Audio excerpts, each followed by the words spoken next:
No século em que a expectativa de vida chegou aos 75 anos, envelhecer bem é, sem dúvida, um assunto recorrente em qualquer área da medicina. Pois é, chegar à terceira idade sem abandonar os sonhos e hobbies aumenta não só a qualidade de vida, mas impulsiona a sensação de pertencimento e a autoestima das pessoas. No Repórter PUC de hoje, vamos entender que o passar dos anos só tem a somar. Somar experiências, sabedoria e muita vontade de viver. Hoje é quinta-feira, 1º de março. Começa agora mais uma edição do Espaço PUC.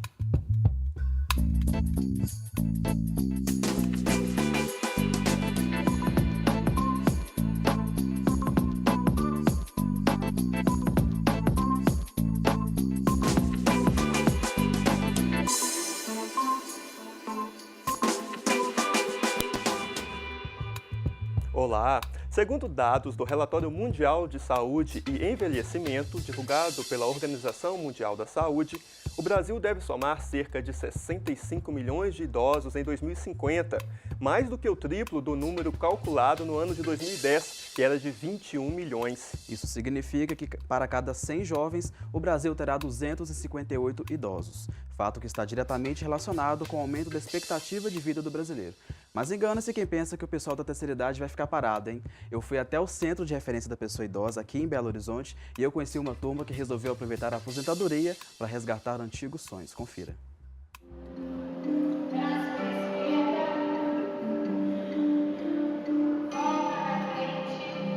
Lugar de idoso é onde ele quiser. É com esse pensamento que a turma do Centro de Referência da Pessoa Idosa de Belo Horizonte se reúne de segunda a sexta para renovar a chama da juventude que está bem longe de apagar. O projeto existe desde 2011 e promove atividades físicas e artísticas para cerca de 6 mil idosos por mês.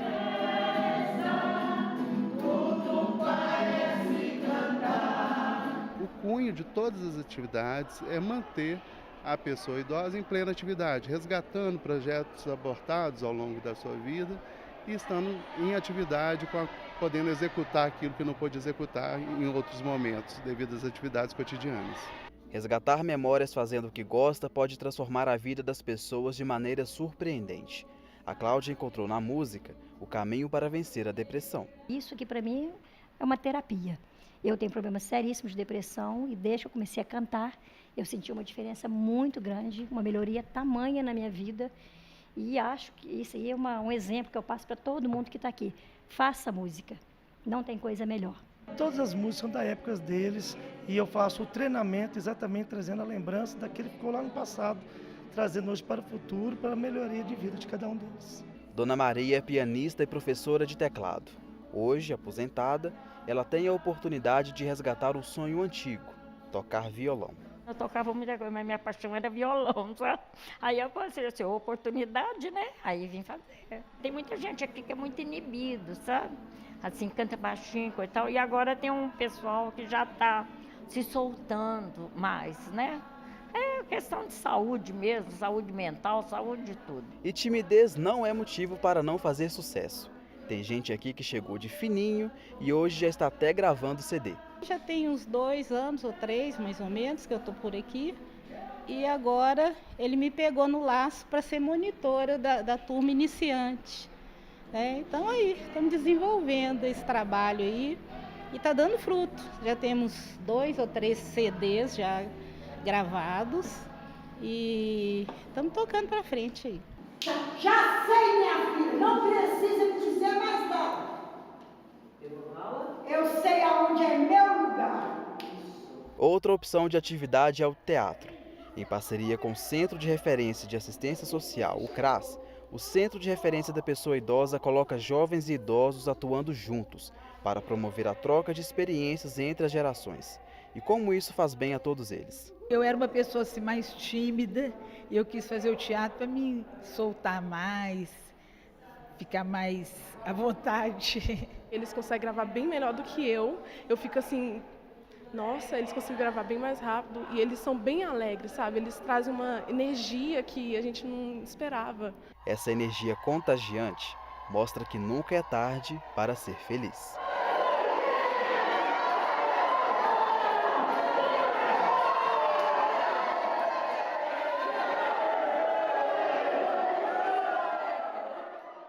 Nós recebemos hoje aqui no nosso estúdio a terapeuta ocupacional gerontóloga Gal Rosa, que é responsável pelo site e canal A Terceira Idade. Também recebemos o diretor de recrutamento da Líder Recursos Humanos, Sérgio Ferreira, que vai bater um papo com a gente a respeito da realocação do idoso no mercado de trabalho. Gal, nós vimos aqui na reportagem, né, quantos exemplos legais.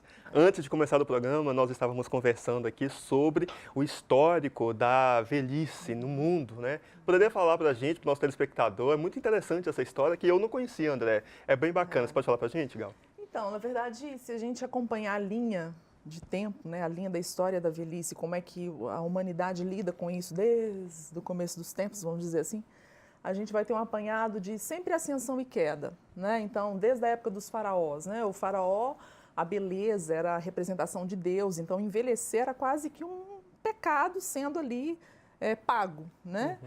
Depois a gente passa por um momento em que o envelhecimento ele passa a ser algo considerado como importante para o desenvolvimento de uma cidade. Então, os gregos respeitam muito os anciões, né? Que tem até o conselho ancião, né? Onde eles se reportam para poder pedir sugestão, pedir conselho do que fazer com relação a diversos comportamentos na sociedade.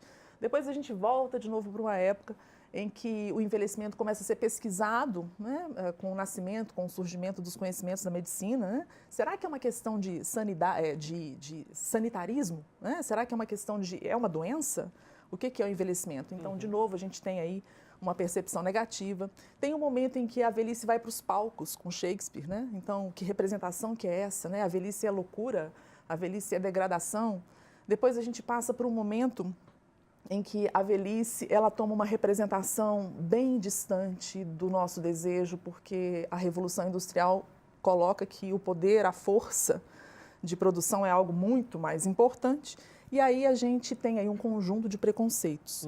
E hoje a gente começa de novo a tirar esse aspecto, né, a tirar a velhice dos porões, dos nossos preconceitos e trazê-los bem de frente, o que combina muito com, por exemplo, o autoconhecimento que está cada vez mais em ascensão. Então, o que é velhice de fato? Se eu posso ter um corpo limitado, mas eu sinto a minha mente super jovial. Então, o que é velhice? É um conceito? Né? Ou é algo que realmente a humanidade está fadada? Por que tem pessoas que têm um super potencial criativo, que mesmo que perderam a velocidade na execução de uma tarefa, na velocidade de uma resposta, conseguem um índice de assertividade muito maior, inclusive em projetos de trabalho, do que os mais jovens? Então, o que é velhice? Né? E aí hoje a gente tem uma oportunidade, eu até brinco que na verdade nós estamos vivenciando um momento quântico, assim. Então a gente entende que a velhice é algo que limita nesse conceito e que na verdade eu pensar em eternidade enquanto o que eu produzo com o meu potencial, o que eu reconheço como o que é infinito, né? Nas minhas percepções, o meu poder de alcance com a imaginação, isso é muito mais vital, isso é muito mais cheio de energia. Então, o que é a velhice? Ela fica pequena e a gente começa a entender que a vida ela tem todos os segundos, todos os milésimos de segundos para ser aproveitada. Não tem que adoecer para morrer, tem que morrer inteiro. Isso é bom, né, André? Não é? Pois é, a velhice então mudou ao longo do tempo, né? Hoje as pessoas idosas, a gente viu ali na reportagem uma turma super animada, né? E as pessoas idosas elas estão com mais qualidade de vida hoje, estão mais confiantes daquilo que elas podem fazer. Inclusive voltando para o mercado de trabalho, né, Sérgio? Por que as pessoas resolveram voltar para o mercado de trabalho agora? Bom, a pessoa mais madura, ela tem muito a agregar para uma organização.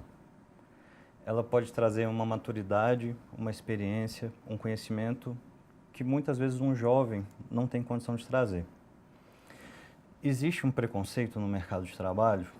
Sim, existe um preconceito contra o profissional mais maduro.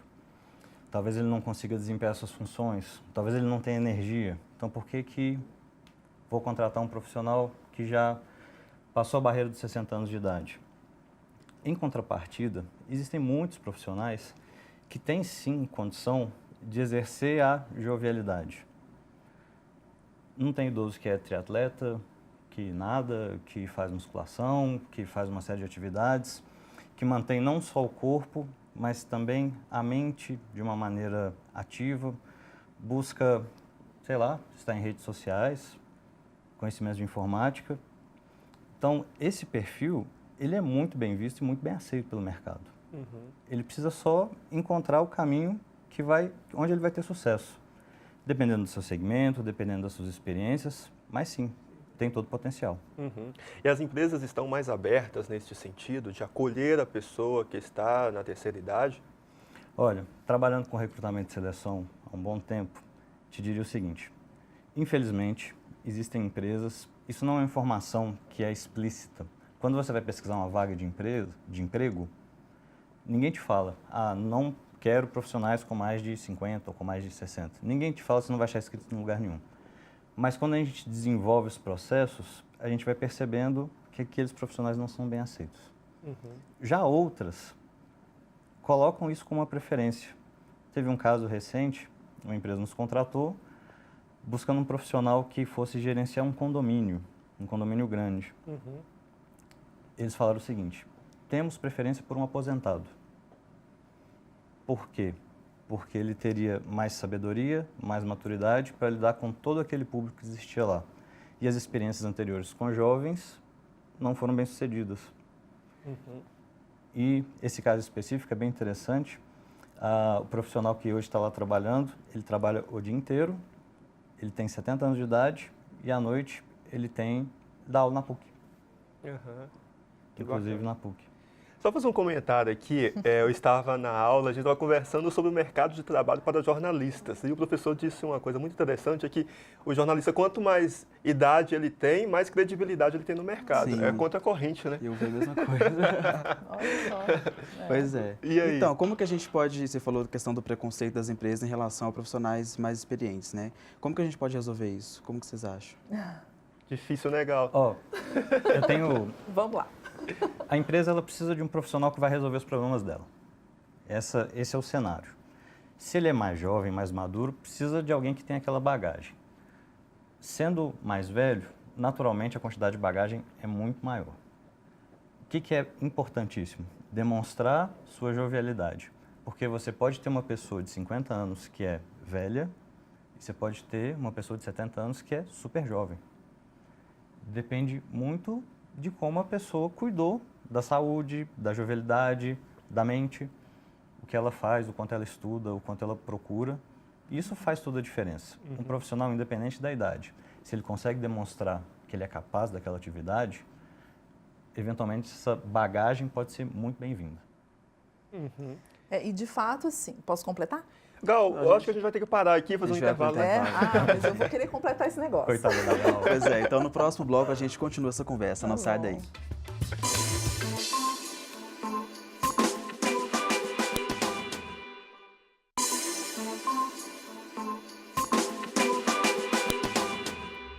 Estamos de volta com o Repórter PUC e hoje o nosso assunto é o poder da terceira idade. Gal, ficou faltando a sua resposta antes do intervalo, né? É porque o Sérgio comentou, né, que assim, a pessoa tem que ter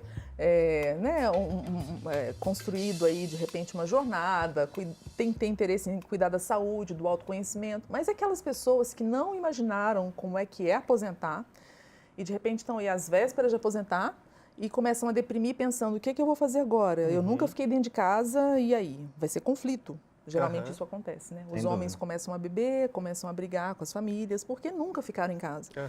Então, eu estava brincando com o Sérgio que, na verdade, tudo parte é uma rede de ações, né? A questão da educação social, né? A gente dialogar mais isso, abrir mais espaços de diálogo sobre o que é longevidade para todos. Não é pensar só no idoso, porque a gente tem uma tendência de pensar no idoso muito distante da gente. Mas é pensar num processo de envelhecimento que começa 9 meses antes de nascer. Né? Então, abrir espaços de diálogo e fazer experiências intergeracionais, onde a gente consegue provar claramente que basta colocar um estímulo na frente de uma pessoa 60 a mais, que de repente sempre quis ali, desde que a tecnologia avançou um pouco mais no nosso dia a dia, sempre quis entender um pouco mais do smartphone, mas o neto, o filho, nunca teve paciência. Gente, se a gente preparar um ambiente adequado para aquele aprendizado, é assim. Vai rapidinho, é como né? se fosse um solo muito fértil. Por quê? Porque a questão não é o potencial cognitivo no sentido de captar informação, mas como já tem um background de experiência, já testou um monte de coisa que dá certo ou que dá errado, ele sabe, inclusive, se ajustar às dificuldades dele. E aí, ele se joga na vida, sabe? Legal. Então, assim, ensinar, na verdade, acima dos 50, acima dos 60, é muito mais troca de experiência do que a pessoa mais jovem vai ali levar um conceito como um professor. Né? Ô, Gal, ou seja, não sei se você sabe, a Gal ela tem um blog, um site que é muito legal, né, Gal? Muito legal. E tem essa experiência da troca, né? Que você está falando de troca, da tecnologia, o acesso à tecnologia, né? O André, eu acho que ele tem que chamar a reportagem aqui, mas daqui a pouquinho a gente pode falar um pouquinho sobre isso. Eu vou interromper aqui a nossa conversa um pouquinho para mostrar uma pessoa alegre, cheia de sabedoria e com muita história de vida para contar. Ela tem 87 anos, é regente de coral, ensina idiomas e ela ainda encontra tempo para fazer o que ela mais gosta na vida, que é viajar. Ela me contou um pouquinho das suas experiências e agora eu compartilho alguns trechos da nossa conversa com vocês.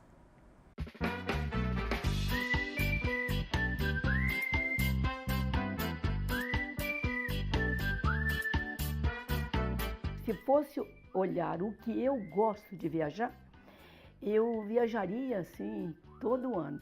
Só que a gente cada vez mais pode viajar menos, né? Para o exterior, por exemplo, eu nunca tinha podido antes.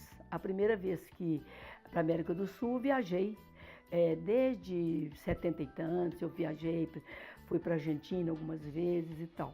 Mas que eu viajei, para a Europa, por exemplo, eu só fui em 2011, que fui para a Europa. Chile, por exemplo, que foi uma viagem maior.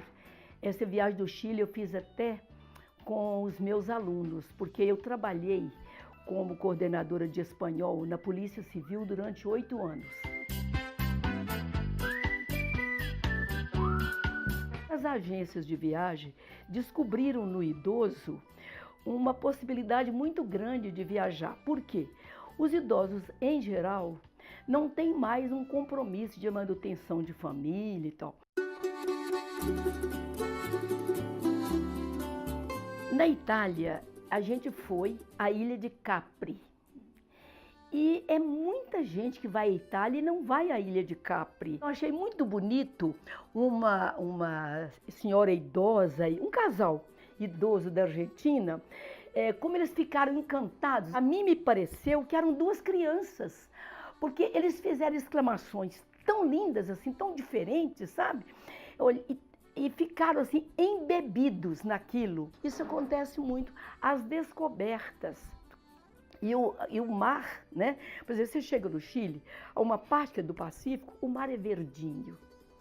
Você está no Atlântico, é azulzinho. Então essas pequenas coisas que encantam a todo mundo, a mim me pareceu que alguns idosos pareciam crianças, para eles parecia descoberta de uma coisa. Quer dizer, para a gente que já leu e tudo, a gente já sabia disso, né? Um pouco, né? Sabia muito não, mas sabia um pouco. Então, isso que a viagem, o que eu falo com você, que é o melhor estudo, porque você vê em loco. Todo mundo sabe que tal região do Pacífico é esverdeado do Atlântico. Mas isso, quando você vê, é uma coisa diferente, né? O maior problema do idoso é a família, até por carinho. Até por carinho. A família quer preservá-los. E preservar não é deixá-lo em casa. Preservar é fazê-lo viver, né? Então eu acho que hoje, eu acho isso legal. Estou achando que está ficando... Eu estou gostando muito, porque nós estamos começando a mandar de novo.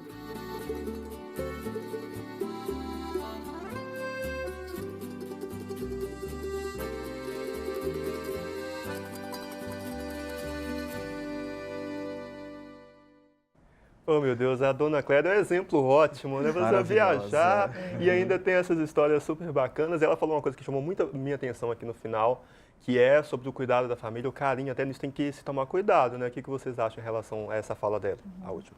A família, ela passa a ser uma referência muito próxima para a pessoa que está acima dos 70, principalmente, porque hoje 60 a 70 as pessoas tendem a estar muito fora de casa, a procurar outros grupos afins, né?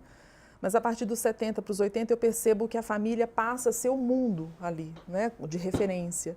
E é ali que essa pessoa, que vai começar ainda a pensar no que é ser idoso, por causa desse esticar aí da nossa idade, né? Dessa faixa etária, a família é onde a pessoa precisa de estímulos positivos e principalmente de uma imagem projetada de forma positiva sobre o envelhecimento, porque senão a própria família pode adoecer o idoso sem perceber.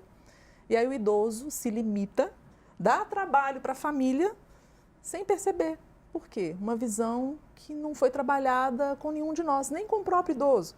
Às vezes eu recebo alunas que falam, Gal, estou apavorada de 80 anos. Por quê? Porque eu não sei o que é ter 80 anos. E agora eu estou com 80 anos. O que eu faço da minha vida? Ora, existem várias coisas para se fazer. Mas como é que a gente quebra essa visão? Né? Então tem que ter espaços para acolhimento. E a família é onde realmente eles conseguem ter esse porto seguro que valida né, esse positivo. E no mercado de trabalho também, né? Quais são as melhores saídas assim, para o idoso se inserir no mercado de trabalho e quebrar essas barreiras? O primeiro caso, consultorias.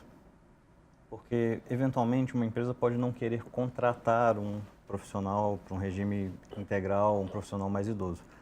Porém, de novo, tem a bagagem, toda a bagagem, experiência e habilidade que aquele idoso acumulou ao longo da carreira. Então, um caminho de consultoria é muito comum para essa turma que está nos 60 mais. Outro caminho, inclusive encontrei um recente, ele se aposentou, cheio de energia, não conseguiu oportunidade no mercado de trabalho, foi trabalhar no Uber. Foi prestar um serviço diferente, seja no Uber é um caminho, mas algum serviço diferente daquilo que ele fez. Ser empreendedor, né? Sei lá, vai empreender, vai abrir uma lanchonete, vai abrir uma consultoria, vai trabalhar no Uber. Um serviço de passear com cachorro, por que não? Esse idoso falou para mim, falou comigo, ó, eu estou provando para mim que eu sou capaz de fazer aquilo que todo mundo disse que eu não seria capaz. Sim. E a outra coisa que tem levado muito público idoso são trabalhos temporários. A empresa precisa de um trabalho, de uma consultoria, de alguma coisa de gestão, de uma revisão. E naquele momento ele contrata o idoso, faz um trabalho de 3 meses, 6 meses e encerra esse contrato. Ô Gal, nós começamos a falar antes da reportagem sobre o seu site. É um trabalho muito legal, né, que é desenvolvido lá. É muito legal. O site aterceiridade.net é um dos maiores sites do Brasil, a gente sabe que é. Eu acredito que do mundo também ele tem um acesso enorme. Está aparecendo aqui na nossa tela o endereço da Gal, terceiridade.net, né? Aterceiridade.net, né? Isso. E como eu me tornei a principal produtora de conteúdo assinado por uma pessoa física, né, já há uns 3, 4 anos, e agora gerencio os conteúdos do portal, eu comecei a enxergar ainda mais de perto, de forma escalonada, assim, qual é a realidade da terceira idade e dos idosos no Brasil e até mesmo no mundo. Né? E aí, a partir dessa experiência com eles, eu falei, gente, é um público que está consumindo infoproduto, que precisa de uma educação também à distância, que muitas vezes não querem inserir num grupo de convivência. Tem muitos idosos fora, aliás, a maioria dos idosos e terceira idade não estão em grupo de convivência. Tem um preconceito disso também. Não é assim pular e dançar e cantar e tocar violão. Eles querem outras coisas, porque é uma infinidade de coisas. Sim. E aí veio a ideia de fazer os tutoriais para a terceira idade, né? E aí veio então o canal do YouTube, que é o hashtag, que é a terceira idade com Gal Rosa, que está sendo a curtição do movimento. Tutoriais para a terceira idade, porque eu não encontrei parceiros para desenvolver esse ensino. Falei, gente, cadê? E um monte de gente vem para pedir publicidade para gente, né? Até comprar o espaço de publicidade. Gente, desenvolve para mim o ensino à distância de tecnologia para a terceira idade. Tem um monte de gente que não vai para os grupos de convivência para aprender tecnologia com o professor. Ou então, tem gente que vai lá para aprender com o professor, mas precisa de um sustento diário. Onde é que eles vão ter isso? Se eles chegam no nosso Facebook, que é uma página com mais de 500 mil de pessoas que acompanham, eles conseguem chegar até no YouTube. Aí a curtição do momento é essa. Pois é, gente, nosso tempo acabou, infelizmente, o papo tá ótimo, tá muito bom, mas a gente vai ter que encerrar. Vamos fazer uma edição especial. Vamos fazer uma parte 2. Favor. Pois é, obrigado pela participação de vocês dois aqui. Muito obrigado. Muito obrigado. E o repórter de hoje fica por aqui, mas você pode ver toda a nossa programação no canal da PUC TV Minas no YouTube. E amanhã tem Espaço Occult aqui na TV. A Ana Guimarães vai comentar os destaques do Oscar 2018, que acontece nesse domingo. E não perca, é amanhã às 5 horas da tarde na PUC TV Minas e também na TV Horizonte. E olha, siga a gente nas redes sociais, @PUC TV Minas. Pois é. Obrigado pela companhia e até a próxima. Tchau, tchau.